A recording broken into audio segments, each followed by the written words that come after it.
você está no canal Shaolin Japão, seja muito bem-vindo, aqui é Márcio falando com você mais uma vez. Hoje quero falar a respeito do terremoto forte que teve ontem.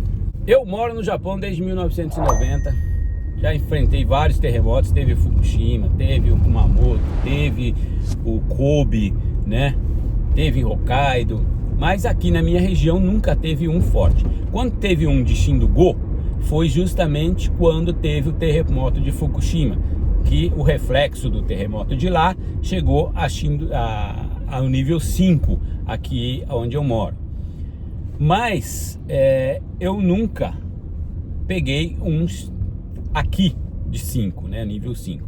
Porém, o de ontem chegou a nível 5 fraco aqui na minha região, tá? E isso faz com que é a primeira experiência que eu tenha com um terremoto de tal magnitude, né, de sentir na pele o terremoto de tal magnitude. Esse terremoto realmente é o primeiro que eu presenciei aqui no Japão nessa magnitude aqui na minha região. Coisas engraçadas acontecem, né? Antes de ontem eu passei numa loja no Kisuden, que para quem mora no Japão sabe, para ver o celular novo. Estão falando aí que tá bombando. Não tinha nenhum celular lá para comprar na hora, tem que fazer yoyaku, né? Tem que fazer, como é que fala? Reserva. E aí chegar lá no dia e ver se tem aquele, se não tem aquele. Quer dizer, só embaçando mesmo, não dá para comprar agora. E o que aconteceu foi o seguinte: tem vários kits de prevenção de terremoto, né? Então são várias bolsas, 4.000, 3.000, 2.000. Minha mulher falou: nossa, olha como tá barato isso daqui, a gente tá precisando comprar. Falei, mas isso aqui não tem comida, não tem nada, é só banheiro descartável, só toalha, prato, copo, essas coisas de plástico, né?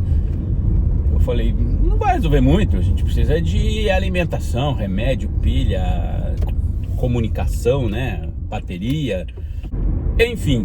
E aí ontem eu tô lá no meu quarto, lá tranquilo, fazendo a minha edição de vídeo, né, copiando alguns DVD que eu quero pôr pro computador, né, digitalizar. E de repente o celular de todo mundo começou a berrar: terremoto, terremoto, terremoto, terremoto, isso é um terremoto, isso é um terremoto. Falei, putz. Naquele instante eu já peguei o celular com calma, olhei, fui pra sala onde minha esposa estava, peguei e falei, vamos subir. Mas dela deu aquele branco: o que tá acontecendo? O que tá acontecendo? Eu falei, putz, e agora? Vai morrer os dois. Eu quero falar com vocês justamente a respeito disso. Eu cheguei no Japão em 1990. Desde 1990 o Japão vem alertando que vai ter um terremoto tão forte que vai rachar o país no meio. As duas cidades que eles dizem que vão ser afetadas ou vão ser o rasgo entre Hiratsuka e Nagano. Então, aí vai rachar aqui. Vai ficar a parte de cima e a parte de baixo. Acredite você se quiser ou não. Falei, putz, acabei de pisar no Japão e acabei de receber as melhores boas-vindas possíveis, né? Pra você ter ideia, ó. Eu desci no aeroporto de Narita, pegamos um ônibus até Tóquio. De Tóquio pegamos o trem até Hiratsuka, certo? Chegando em Hiratsuka, eu fui para casa do meu cunhado e lá, televisão ligada, passando justamente um documentário sobre o terremoto. Porque dizem que no Japão, terremoto acontece de 100 em 100 anos, um grande, um forte mesmo. Pra vocês terem ideia, no último que aconteceu aqui na região, somente entre Yokohama e Tóquio morreram mais de 500 mil pessoas. 500 mil pessoas. É o mesmo número de mortes de Covid no Brasil. Isso só contando as duas cidades. Se você contar toda a região, então foram muito mais. É claro que hoje o país vive numa situação bem diferente. Ele já está preparado para o terremoto. Ele já vive uma circunstância onde que as casas já são construídas com reforço justamente para suportar o terremoto. Existem essas casas mais modernas que você não precisa nem se preocupar com o terremoto, porque é super, hiper seguro, né? Tem umas casas aí que chegam a ser construída com ferro mesmo, né? Então, vivemos outra situação. Só que é o seguinte: você vive numa casa do governo, você vive numa casa que você comprou. né? Ela não é essas casas de ponta de primeira que resiste um terremoto até 7 graus. Até Shindunana, né? Que eles falam aqui no Japão. Estamos falando de magnitude japonesa, não da escala Richter. Então, o 7 é o mais forte. Então essas casas mais modernas, elas são bem mais caras, mas elas suportam até um terremoto de nível 7. Seria magnitude 9, né, o topo. E acontece que as casas comuns, que elas são vendidas, elas suportam o terremoto até o nível 5, 6, tá? É o que diz a lei. Porque na verdade o Shindoroku, né, o 6, era o número mais alto na escala até antes do terremoto de Fukushima. Depois do terremoto de Fukushima veio o terremoto de Kumamoto, e esse terremoto que foi adicionado mais um número na escala, 7, né? Então, antigamente existia de 1 a 6 e não existia forte e fraco. Aí eles botaram agora de 1 a 7 com a partir dos 5, 5 forte, 5 fraco, 6 forte, 6 fraco e 7. Então deu uma esticada na escala, né? Mas as casas comuns, elas resistem até o 6. Não sei se o fraco ou se o forte, mas dizem que resiste até o 6. Mas existem alguns pontos que você deve tomar cuidado dentro de casa. Por exemplo, na cozinha, onde tem armários que possam abrir as portas e cair panelas, pratos e até mesmo esses armários de baixo, né, onde ficam os pratos, as louças, eles podem abrir, podem cair. E aí você pode se estando ali, você pode se cortar. Então não é aconselhável estar na cozinha. O furô é um lugar bom, só que se você se esconder dentro do furô, pode acontecer, porque é o lugar mais reforçado da casa. Só que se acontecer de cair tudo em cima do furô e você estiver dentro do furô, você vai ficar preso ali. No caso de um incêndio ou de um tsunami, já era. Segundo os especialistas, o melhor lugar dentro de uma casa ou de um apartamento é o corredor. Não tem aquele corredorzinho que leva de um quarto para o outro, da sala para a cozinha e assim por diante? Esse corredor, ou da entrada da porta para dentro da casa, esse corredor diz que é a parte mais segura da casa. Então, quando tiver um terremoto forte, o lugar que você deve procurar para se estabilizar ou esperar que o abalo sísmico passe é esse corredor. Por quê? Porque não tem armário, não tem geladeira, não tem fogão, não tem nada que possa cair, obstruir a passagem e te botar em encrenca caso o terremoto aumente a intensidade. Ontem, quem sentiu. Vocês viram que ele foi muito rápido. Ele deu um chacoalhão muito forte no começo, foi quase que simultâneo com o alarme do celular. Deu o alarme, eu dei uns 3 passos, dei uns 5, 7 segundos mais ou menos e começou a tremer. E a tremida deu uma leve balançadinha e aí veio um chacoalhão mesmo, deu uma pancada forte. E essa pancada forte foi 4, 5 segundos também. E aí ele começa a dar uma diminuída e começa a dar aquela tremidinha que é o reflexo da tremida maior, né? É como você pegar um prato com uma gelatina e jogar em cima da mesa. Ele vai dar aquele tranco e depois ele vai tremendo devagarinho até estabilizar. E nesse período, quando estabilizou, é que você deve sair de dentro de casa. Agora, é claro que existem outros métodos de prevenção que as pessoas falam, mas como vocês sabem, nem tudo que é dito é coerente. Por exemplo, quando você percebe que vai ter um terremoto, você tem que deixar a janela aberta, procure abrir a porta, procure deixar uma zona de fuga preparada. Só que o que acontece? Nem sempre é possível. Nem sempre é possível. Igual ontem, eu peguei o celular, olhei, fui buscar minha esposa na sala, falei, vamos subir para o 2º andar. Aí deu aquele branco, já estava tremendo forte já. Quer dizer, já não daria tempo para mais nada.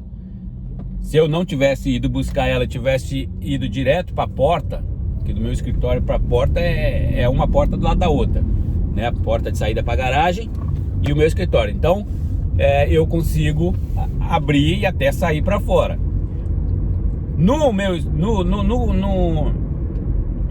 Na garagem você tem o carro. Isso tô falando no meu caso, né? Que moro em casa. Eu tenho o carro e tem um meio metro de concreto, né? Que é a base da casa. Então, ali também é uma zona segura, né? Eu sempre falo para minha esposa, caso você esteja sozinha, começar a tremer, vai para a garagem ou vai para o Genkan, que o Genkan é onde, na minha casa, é onde está as partes mais resistentes, vamos dizer assim, porque são pequenos cubos, né? Então tem mais estrutura, tem mais base, né? E outro lugar é o segundo piso. Se você mora em casa de 2 andares, o segundo piso é o lugar ideal, sempre no corredor, vamos lembrar. Por que o segundo piso? Porque geralmente quando a casa cai, por isso que o Japão é clássico casa de 2 andares, porque quando a casa cai, ela vai esmagar o primeiro piso, e com isso o segundo piso ele vai ter mais chance de resgate e sobrevivência, e fuga também, né? Que depois que terminar, se caiu, você tem mais chance de fugir. Se você está no primeiro andar, ficou preso entre os escombros, aí já era, né? Por isso que no Japão, se você for alugar um apartamento no primeiro andar, geralmente primeiro e segundo andar são os mais baratos. Você pode ver isso, qualquer imobiliária que você for alugar um apartamento, primeiro andar geralmente é o mais barato. E quanto mais para cima fica, mais caro fica. Então, gente, papo sério. Se você perceber um terremoto, não adianta entrar em desespero, porque vai acontecer. Então não adianta você ter medo. Não adianta você ter medo, gente. Chegou a hora da gente, a gente vai partir mesmo e não vai ter ninguém que venha socorrer. Eu gosto sempre de dizer que cabeça fria é a melhor proteção que o indivíduo pode ter em qualquer circunstância da vida. Cabeça fria. Você entrou em desespero ou teve aquela crise de o que é isso? Essa é uma questão de segundos. Isso tanto em briga, como em acidente de carro, como em terremoto, como em qualquer outra coisa. Por exemplo, um assalto dentro de um banco, de um mercado, qualquer coisa que te leve a perder esses segundinhos de o que eu faço, é terrível. Porque o cérebro ele vai começar a entrar em pânico, e aí ele vai começar a dar aquelas guinadas, que até ele restabelecer a função dele normal, aí já passou muito tempo, aí já tá tarde demais. Então o ideal é mantenha a calma, não precisa pensar em nada, mantenha a calma e observa friamente. Então no caso do terremoto, né, se der para abrir alguma saída, uma porta, uma janela, deixa aberto. Se der para você ir para o corredor, vá para o corredor. Se der para você sair para a garagem, desde que não tenha nada que possa cair em você, saia para a garagem.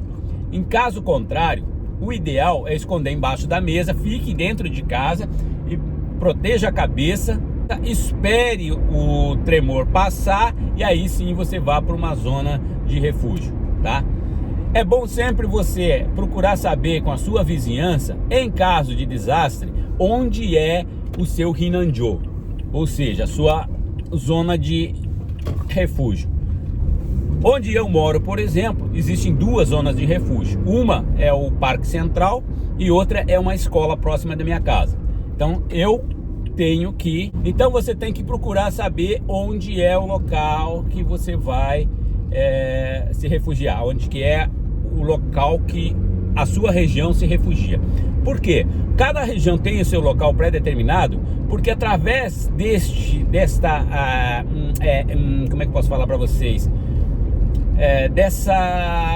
Através desse sistema do bairro ter o seu próprio local, acontece de você conseguir encontrar parentes e amigos e receber informações mais fáceis e ter um tratamento mais adequado, vamos dizer assim. Porque quem mora no Japão sabe, no Japão não tem jeito.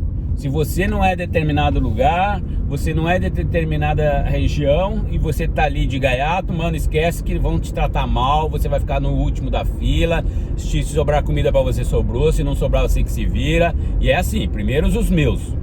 Então, por isso eles fazem esses Rinandio, que é pra comunidade do mesmo local se reunir, se reencontrar com os familiares, ficar mais fácil para você receber informações dos familiares, porque vocês estão reunidos em todos no mesmo lugar, e outras diversas situações aí que são pequenininhas, mas que aparentemente não tem valor nenhum, mas são de grande valor na época do desespero, de você querer tirar informação, de saber como é que tá a situação disso, como é que tá a situação daquilo, como é que tá seu parente, como é que tá o seu vizinho. Então você consegue colher todas essas informações ali naquele ambiente. Ponham isso na cabeça, procurem sempre saber onde é o seu Rinandio, se você está trabalhando, como é. Bom, aí a fábrica tem, né, os seus treinamentos aí de desastre, é só você seguir o protocolo e tudo dará certo. Só que tem uma hora que eles vão te dispensar e você vai ter que voltar para casa. Se a casa tiver caído, como é que você faz, né? Outra coisa que eu aconselho, principalmente para os estrangeiros, porque todos os terremotos que teve forte no Japão, a gente sabe que os estrangeiros foram muito discriminados e passaram um grande sufoco sobre isso. Então, os estrangeiros devem sempre manter um estoque de alimento que dure aí no mínimo uns 4, 5 dias. E também, no meu caso, eu acho que você ter ou barraca de camping e também saco de dormir, né? Por quê? Porque qualquer parque aí, qualquer situação, quase que atropelei uma pomba agora, vocês acreditam? Isso é foda, mano. Por incrível que pareça, no Japão, gato, animais assim, eles não têm aquele mesmo instinto que o animal brasileiro tem. O gato, por exemplo, no Brasil a gente fala, né, dá o gato no futsal, dá aquela finta, vai pra lá, faz o que vai pra lá e vem pra cá. No Japão, o gato, quando ele se atira no meio da rua, ele dá um tiro, ele fecha os olhos e vaza numa linha reta, ele não dá gato. O gato japonês não sabe dar gato. Pois é. E agora, ali, eu quase atropelei uma pomba. Imaginem vocês, atropelar uma pomba, porque não queria sair da frente. É brincadeira. Mas enfim, então vocês devem ter cuidado com isso, devem procurar se proteger e proteger a sua família, porque só vocês mesmos podem fazer isso. Não entra nessa de que vou contar com esse, vou contar com aquele. Se acontecer comigo, vão me ajudar, porque na hora, olha, você pode ter grandes amigos japoneses, tá, gente? Tô falando isso porque experiência, tá? Aí vocês podem ter grandes amigos japoneses, grandes braços direitos, grandes ponta firmes, mas na hora do salve-se quem puder, aí a conversa muda de figura. Vocês podem ter certeza disso. Ele vai procurar salvar o dele e você é que se foda. Então, tenham isso na cabeça.